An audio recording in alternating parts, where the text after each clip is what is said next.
The Three Kingdoms period from 220 to 280 AD is one of the most captivating eras in Chinese history. Immortalized in literature, opera, and countless adaptations, it continues to fascinate audiences worldwide. Marked by epic battles, political intrigue, and acts of loyalty and betrayal, it saw the rise of three ambitious kingdoms. Imagine a land consumed by chaos, where heroes rise from the ashes of a fallen dynasty.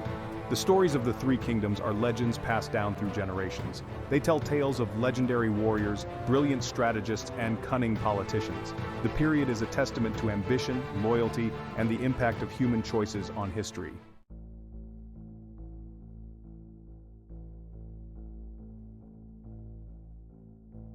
To understand the Three Kingdoms, we must first look back to the waning years of the Han Dynasty, a once mighty empire stretching across ancient China. For centuries, the Han Dynasty had brought stability and prosperity to the land. The Han emperors, with their elaborate bureaucracy and powerful armies, had established a golden age. However, beneath the veneer of prosperity, cracks began to appear in the foundations of the Han Dynasty. Internal strife and corruption began to plague the imperial court.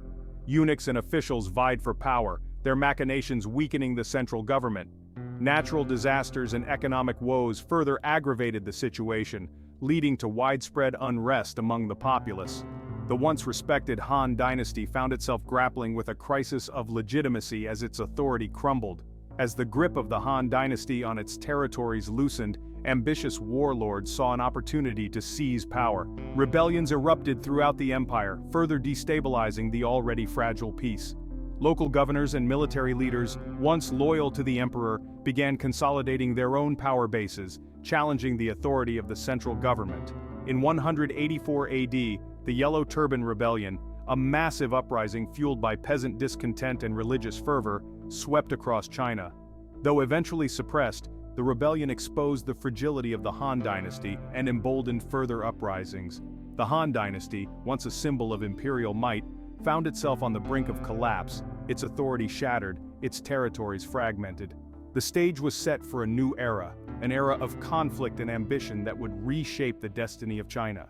From the ashes of the Han Dynasty rose three powerful kingdoms, Wei, Shu, and Wu. Cao Cao, a cunning strategist, established Wei in the north. In the west, Liu Bei, a beacon of hope, founded Shu. To the south, Sun Quan led Wu, expanding its influence. Thus began the era of the Three Kingdoms, a period of intense rivalry and strategic brilliance.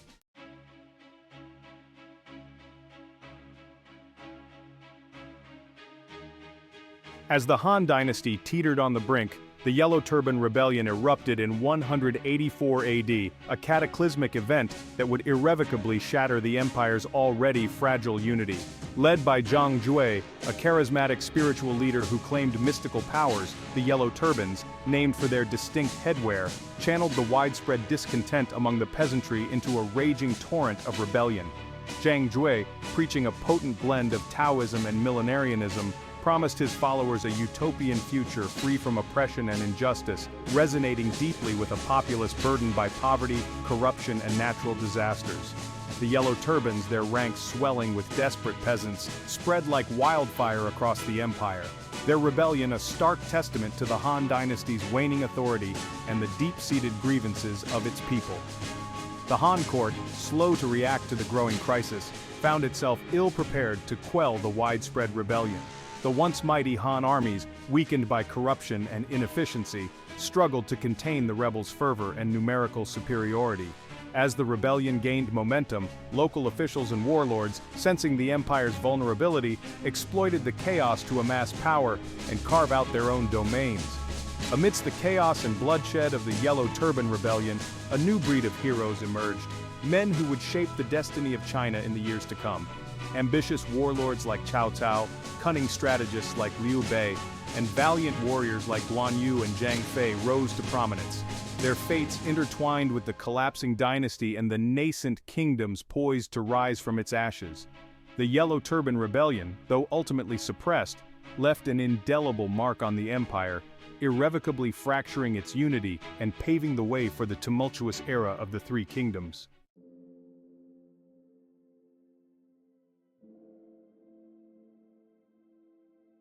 Amid the chaos of the collapsing Han Dynasty, A cunning and ambitious warlord named Cao Cao began his meteoric rise to power. Born into a family of minor nobility, Cao Cao possessed a sharp intellect, a pragmatic approach to leadership, and an unyielding ambition that would shape the course of Chinese history. Recognizing the Han Dynasty's impending demise, I skillfully navigated the treacherous political landscape, consolidating my power base and attracting a loyal following of skilled generals and advisors. Cao Cao understood the power of military might, forging a disciplined army renowned for its effectiveness and ruthlessness, a key factor in his rise to dominance. His victories against rival warlords and remnants of the Yellow Turbans cemented his reputation as a formidable leader, attracting ambitious individuals eager to serve under his banner. My pragmatic approach extended beyond the battlefield. I recognized the importance of capable administrators and scholars in governing my expanding territories, creating a meritocratic system that attracted talent from across the land. In 208 AD, Cao Cao's ambitions reached a pivotal moment when he led his forces south, seeking to unify China under his rule. His campaign brought him into direct conflict with the fledgling kingdoms of Shu and Wu, setting the stage for the epic clash at Red Cliffs, a battle that would determine the fate of China for generations to come. Cao Cao's relentless pursuit of power, though often perceived as ruthless and self-serving, laid the foundation for the powerful kingdom of Wei, one of the three kingdoms that would dominate the next chapter of Chinese history.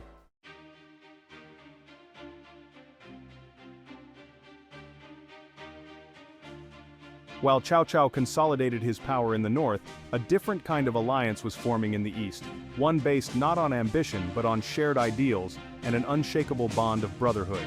In the tumultuous years following the Yellow Turban Rebellion, I, Liu Bei, along with Guan Yu and Zhang Fei, crossed paths. Our destinies became intertwined in a pledge of loyalty and camaraderie that would resonate through the ages. Liu Bei, a descendant of the Han imperial family, possessed a compassionate heart and a deep sense of righteousness.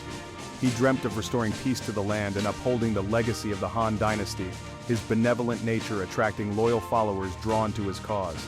Guan Yu, a towering figure of immense strength and unwavering loyalty, and Zhang Fei, known for his fiery temperament and unmatched courage, pledged their unwavering allegiance to me, recognizing in me a leader worthy of their devotion. In a symbolic gesture that would forever cement their bond, the three brothers took an oath of brotherhood in a peach garden, vowing to fight side by side, to live and die together, and to remain loyal to each other until the very end. This oath, known as the Oath of the Peach Garden, transcended mere political expediency. It was a testament to the enduring power of friendship, loyalty, and shared ideals in a world consumed by chaos and ambition. Together, we embarked on a perilous journey to restore order to the land and revive the dwindling fortunes of the Han Dynasty. Our brotherhood, forged in the fires of adversity, would become the stuff of legends, our deeds inspiring generations to come with our unwavering loyalty, courage, and commitment to a greater cause.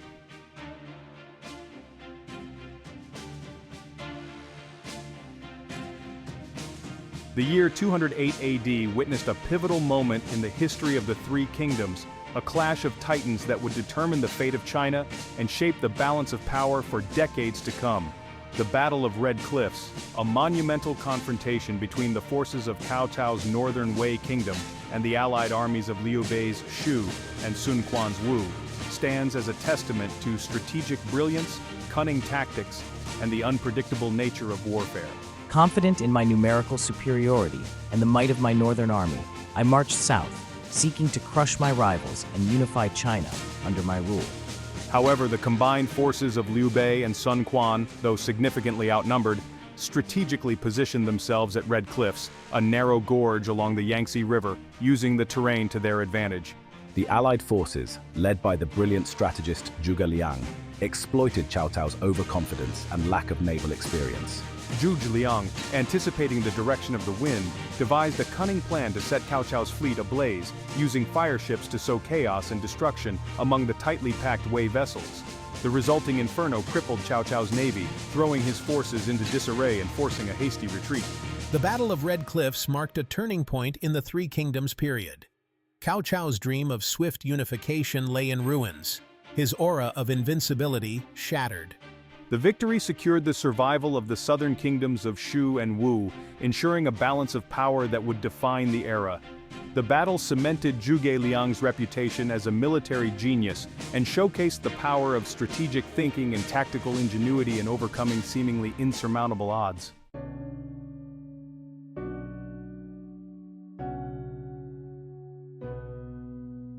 The tumultuous events of the Three Kingdoms period, while filled with tales of heroism and strategic brilliance, were not without a heavy human cost.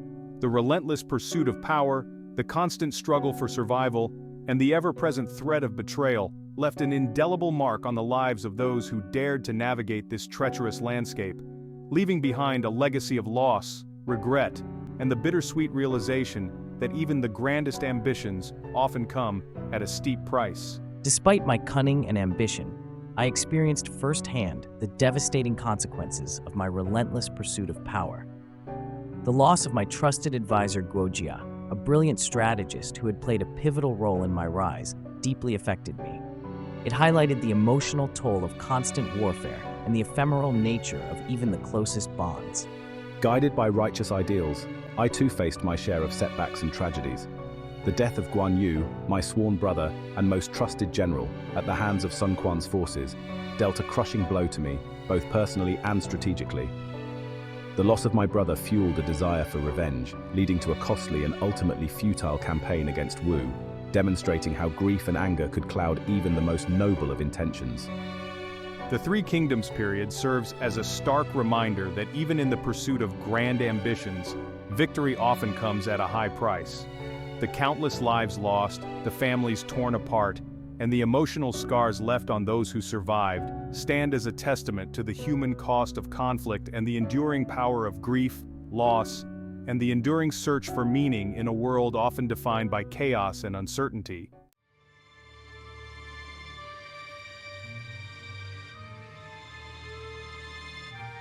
The Three Kingdoms period was a time of constant warfare where the clang of swords and the thunder of war drums echoed across the land.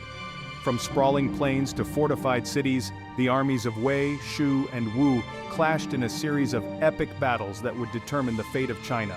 These confrontations were intricate dances of strategy, cunning, and military prowess. Cao Cao of Wei emphasized discipline and efficiency, forging a formidable army. Liu Bei's Shu forces relied on Zhuge Liang's strategic brilliance to overcome odds. Sun Quan's Wu kingdom excelled in naval warfare, dominating the Yangtze River.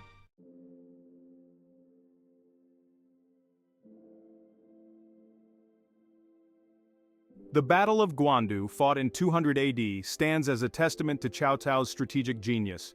Facing a numerically superior force led by Yuan Shao, Cao Cao found himself outmatched. Yuan Shao, with a vast army and ample supplies, initially held the upper hand. I needed a bold move to break the stalemate. Cao Cao's opportunity arose when he learned of a critical vulnerability in Yuan Shao's supply lines. Recognizing this, I launched a daring raid on Wu Chao. The raid proved devastatingly successful, demoralizing Yuan Shao's troops and forcing a retreat.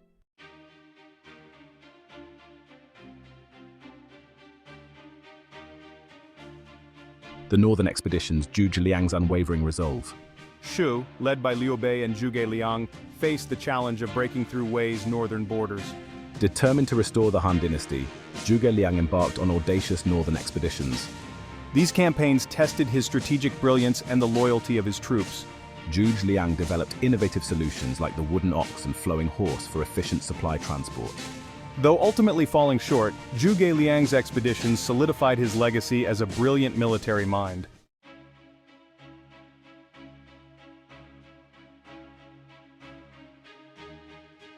Siege warfare, walls of stone and iron. Fortified cities were formidable obstacles during the Three Kingdoms period. Siege warfare demanded innovative tactics and specialized equipment.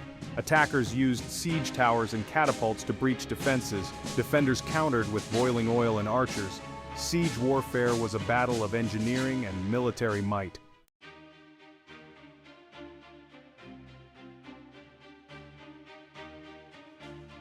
Naval engagements.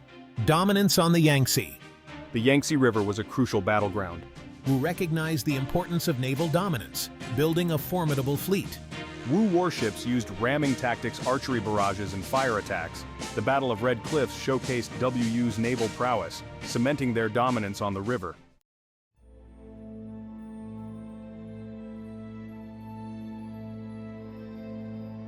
The role of deception and espionage. Beyond the clash of armies, the battle for supremacy was waged in the shadows. Skilled spies gathered vital information on enemy movements. Disinformation campaigns sowed discord and confusion within enemy ranks. Psychological warfare, utilizing propaganda, played a significant role.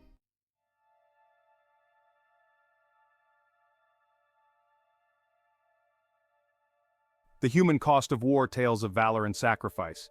The epic battles came at a profound human cost. Ordinary soldiers faced unimaginable hardships. Families were torn apart by conscription and the chaos of war. Yet tales of extraordinary valor and self-sacrifice shone through. Acts of kindness and compassion offered glimmers of humanity in a world consumed by conflict.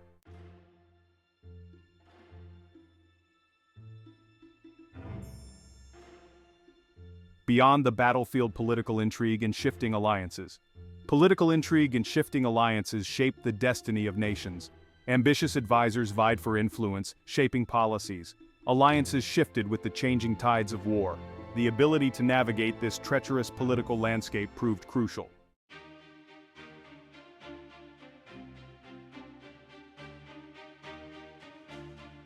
Guan Yu, the red-faced warrior with a heart of gold, stands as one of the most iconic figures of the Three Kingdoms. His unwavering loyalty to Liu Bei and his almost superhuman strength made him a legend.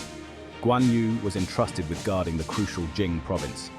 His overconfidence proved to be his undoing. Sun Quan launched a surprise attack, catching Guan Yu off guard.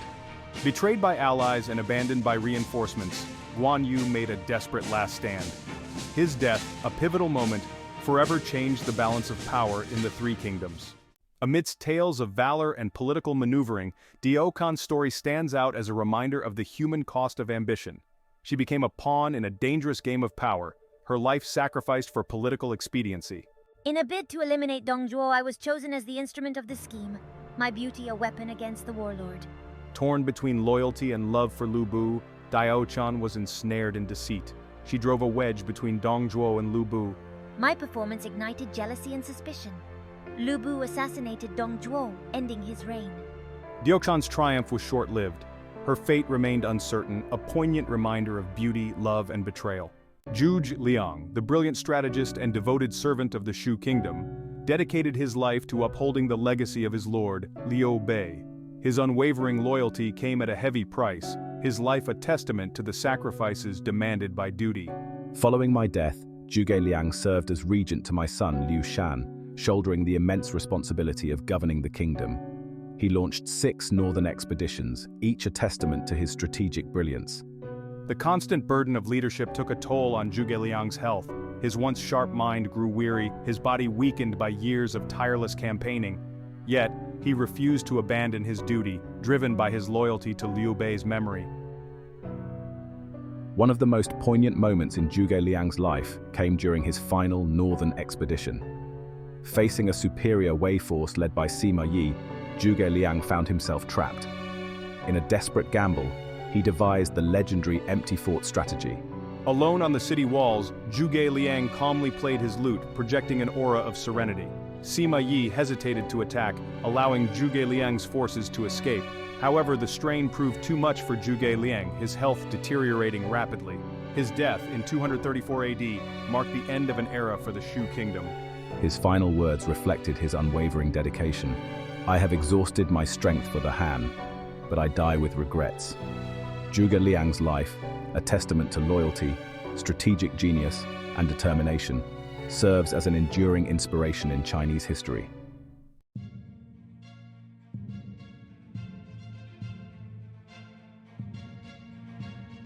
Cao Cao, the cunning strategist and founder of the Wei Kingdom, left behind a legacy of ambition and achievement. His sons, though inheriting their father's intelligence, found themselves divided by ambition and rivalry. Their pursuit of power ultimately weakened the kingdom. The divisions within Cao Cao's family highlighted the corrosive nature of power and the tragic consequences of unchecked ambition. Sun Ce, eldest son of Sun Jian and brother of Sun Quan, had the makings of a legendary ruler. Known for his charisma and martial prowess, he earned the nickname Little Conqueror. Sun Ce expanded the Sun family's territory, securing Jiangdong, the heartland of Wu. However, his rise was tragically cut short. Ambushed on a hunting expedition, he was mortally wounded. Sun Ce died at 26, his ambitions extinguished. His death sent shockwaves through the Wu kingdom. Leadership fell to his younger brother, Sun Quan. Sun Ce's legacy lived on, inspiring the Wu people. His courage and ambition fueled their determination to secure Wu's place in history.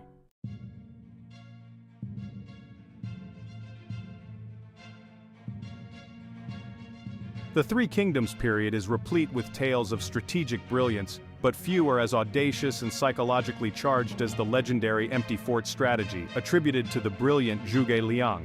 Facing a seemingly insurmountable Wei army led by the cunning Sima Yi, Zhuge Liang, his forces depleted and his own health failing, resorted to a daring bluff, gambling on his opponent's cautious nature and his own reputation for strategic mastery. With his army concealed and the city gates flung open, Zhuge Liang positioned himself on the city walls, calmly playing his lute as if oblivious to the approaching enemy. Sima Yi, a seasoned commander well aware of Zhuge Liang's reputation for cunning and strategic brilliance, hesitated. He had fallen for Zhuge Liang's traps before, and the seemingly effortless confidence of his enemy's posture raised alarm bells in his mind. Sima Yi, suspecting a trap, refused to order an attack, convinced that the empty city concealed a hidden ambush.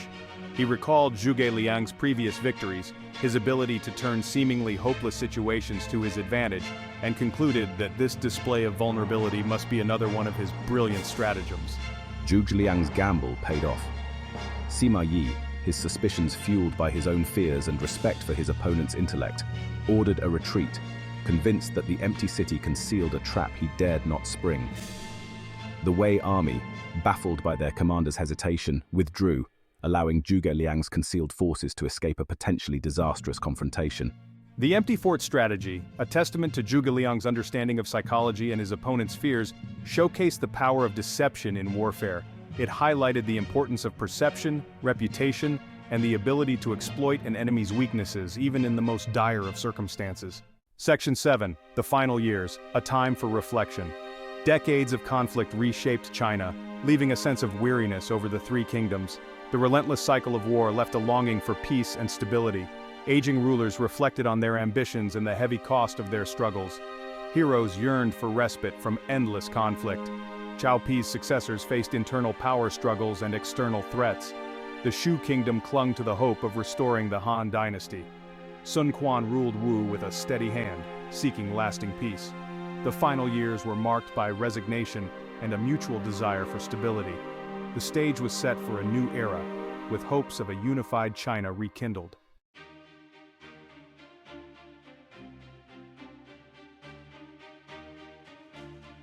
Section 1. The Fall of the Three Kingdoms. A new era dawns. The Three Kingdoms period, a tumultuous era of epic battles, political intrigue, and unwavering loyalties, could not last forever. As decades of conflict gave way to exhaustion and a yearning for stability, the seeds of a new order began to sprout.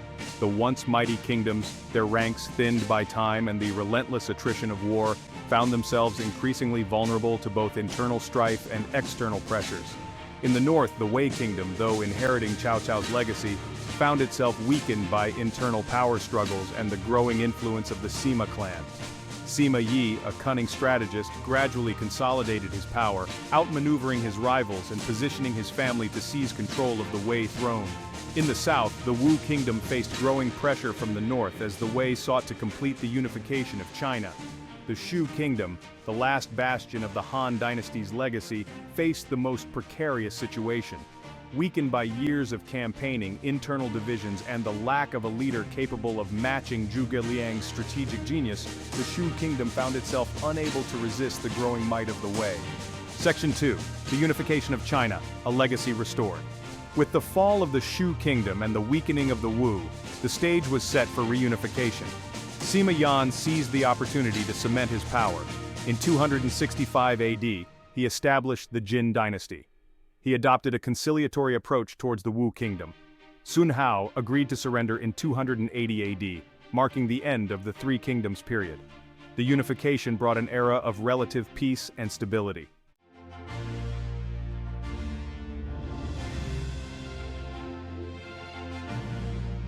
Section 3. Romance of the Three Kingdoms, From History to Legend.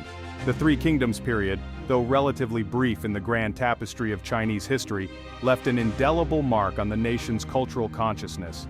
The events of this tumultuous era, filled with epic battles, political intrigue, and unforgettable characters, transcended the realm of mere history, evolving into a rich tapestry of legends, folktales, and literary masterpieces that have captivated and inspired generations of Chinese people. The most famous literary work to emerge from the Three Kingdoms period is undoubtedly Luo Guanzhong's epic novel, Romance of the Three Kingdoms. Written during the Ming Dynasty, centuries after the events it depicts, the novel weaves together historical accounts, legends, and folklore to create a sprawling narrative that captures the drama, heroism, and tragedy of the era. Romance of the Three Kingdoms introduces readers to a cast of unforgettable characters, from the cunning Cao Cao to the righteous Liu Bei, the brilliant strategist Zhuge Liang, and the mighty warrior Guan Yu. It recounts their exploits on the battlefield, their political maneuvering, and their personal struggles, transforming them from historical figures into iconic archetypes that embody virtues such as loyalty, courage, wisdom, and ambition. The novel's enduring popularity, both in China and abroad, stems not only from its thrilling narrative and memorable characters, but also from its exploration of universal themes such as the complexities of loyalty, the allure and dangers of power, the bonds of brotherhood, and the inevitability of fate. It serves as a timeless reminder of the human drama that unfolds amidst even the most tumultuous historical events, offering lessons about leadership, strategy, and the enduring power of storytelling.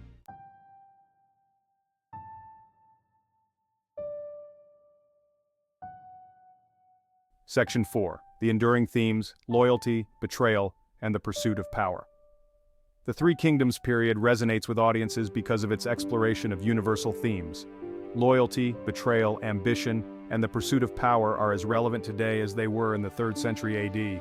The oath of brotherhood sworn by Liu Bei, Guan Yu, and Zhang Fei stands as a testament to the enduring power of friendship and loyalty.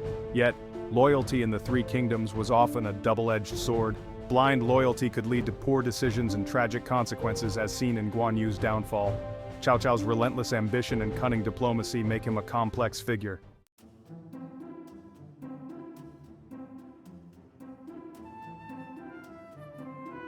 Section 5. The Three Kingdoms Today, a timeless tale for modern audiences. The Three Kingdoms period, though a distant echo of China's past, continues to hold a powerful grip on the nation's cultural imagination. It has transcended geographical boundaries to captivate audiences around the world. The stories of this tumultuous era offer timeless lessons about leadership, strategy, and the enduring power of storytelling.